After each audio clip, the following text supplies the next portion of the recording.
everyone, I'm back at home as you can tell by my singular overstuffed bookshelf, and I'm super excited to see my beloved books, but I'm here for like 2 days, and I go back to campus to walk for graduation. I'm here to do a non-spoilery review for the book Song of Blood and Stone by L. Penelope. I think her full name is Leslie Penelope, but her first name is spelled Leslye, so I'm not exactly sure about the pronunciation. I was given this e-arc by St. Martin's Press to review, and I was supposed to post my review April 30th, but it's been a hot minute because exams, and I had a literal exhibition to work on. So although it is inexcusable that I'm way overdue, I did have my reasons, and I'm super sad that I was not able to keep my commitment. I'm so sorry. Getting straight into the review, this book is a high fantasy novel about two warring countries. Elsira is the country where there is no magic, everyone has red hair, pale skin and freckles, and then in Lagamiri everyone is black, dark skin, curly hair, and they do have traits of magic where they can manipulate what is called Earthsong, which is like a energy sourced from the environment and themselves, I think. The magic system is a little bit murky still for me. Anyways, we follow our two main characters, Jasminda, who is biracial. Her mom is Elsira and her dad is Lagamiri, but she presents as black.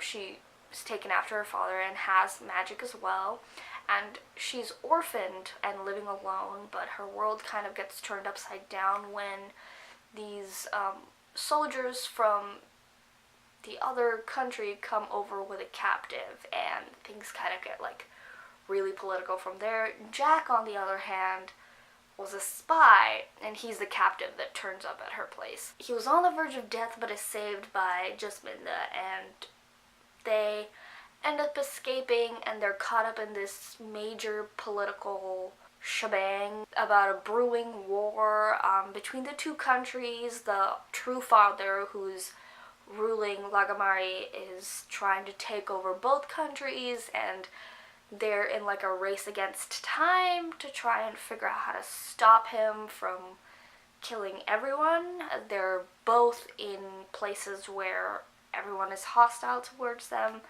and it just gets super intense. So I gave this book a 4.75 out of 5 stars. The 0.25 was just because the magic system was just a little bit murky, and there's just something that like didn't make it the perfect book, but it was so beyond mind-blowing. I loved it. There are a couple of trigger warnings that I'm going to list off right off the bat. There's rape and sexual assault, microaggressions and racism, gore, police brutality. There's definitely a couple other things. Well, there's obviously a loss of family and loved ones, and homophobia as well. There are 2 very detailed sex scenes that I did not see coming, so fair warning, those exist in this book. I think that's all that really like took me by surprise, other than the triggers. So if someone else has read this book and know more triggers, do comment them down below and I'll pin it. So my thoughts on this book. It was absolutely mind-blowing. I came into this book not knowing the premise. I didn't even bother reading the summary that the publisher sent because I just wanted to go into it blind. I saw a black girl on the cover and I was like, yes, I want that right now. And it did not disappoint. It is such a mind-blowing book. The world is really lush and rich, and the writing is just lyrical and beautiful. There was a limited number of characters. We're only really focused on Jasminda and Jack, and then like 1 or 2 like side characters who don't really get much of a fleshed out existence. And I think that's one of the reasons also it felt a little like ephemeral, I guess is the right word. But Jack and Jasminda were 2 of the most like wonderfully crafted characters, and over the entire arc of the book they develop so beautifully. Their budding like friendship, relationship, and dependence on each other is super intriguing and really like hooked me. I also really appreciated this book for its bare bones analysis of racism in culture. It is a fantasy world, but you know, it's modeled off of white supremacy and racism and bigotry directed towards black people. And it is very much written into this book for exactly what it is. There's no covering up. A lot of the things that I read, even as a brown person, I've experienced to a minor degree, definitely not what the book talks about. And it's super intense. Reading something that like doesn't try to cover up the horrors that POC and black people especially have suffered.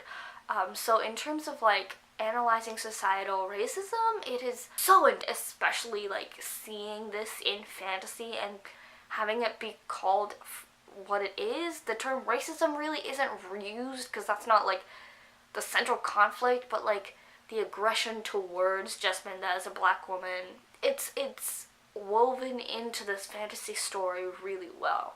There's also a lot of talk of refugees and displacement from homes due to disastrous regimes, very much modeling what's going on in a lot of countries in the Middle East and Asia as well.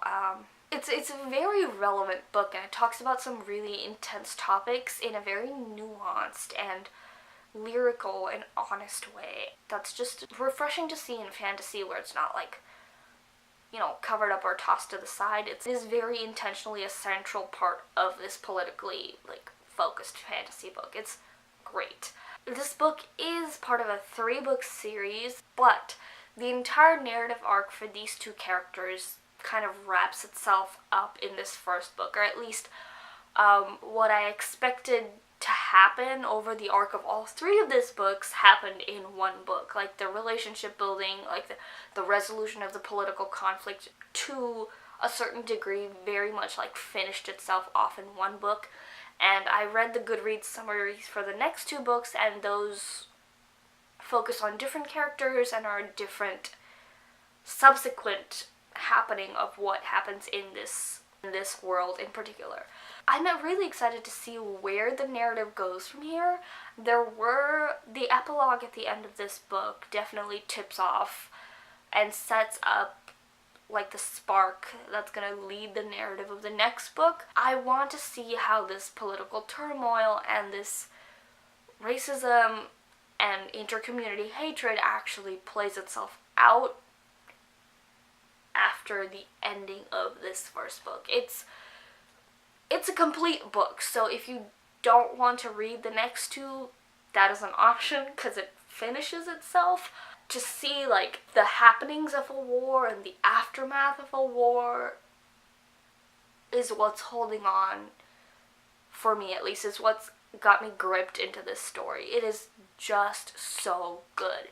The romance in this book is just, ooh, it's so cute. It is so cute. Like, I've really been in the mood for some fluffy, soft, coochie, like, squishy, like, overly saccharine romances, and those usually are found in contemporaries, but this book, like, here you go, exactly what you want, I got it. So overall, this book was just fantastic. It tackles some really heavy subjects in a very well-spoken way. I loved the writing style. I don't think I mentioned that. I said it was lyrical and beautiful, but I need to emphasize that I loved it. I was hooked from like the prologue onwards.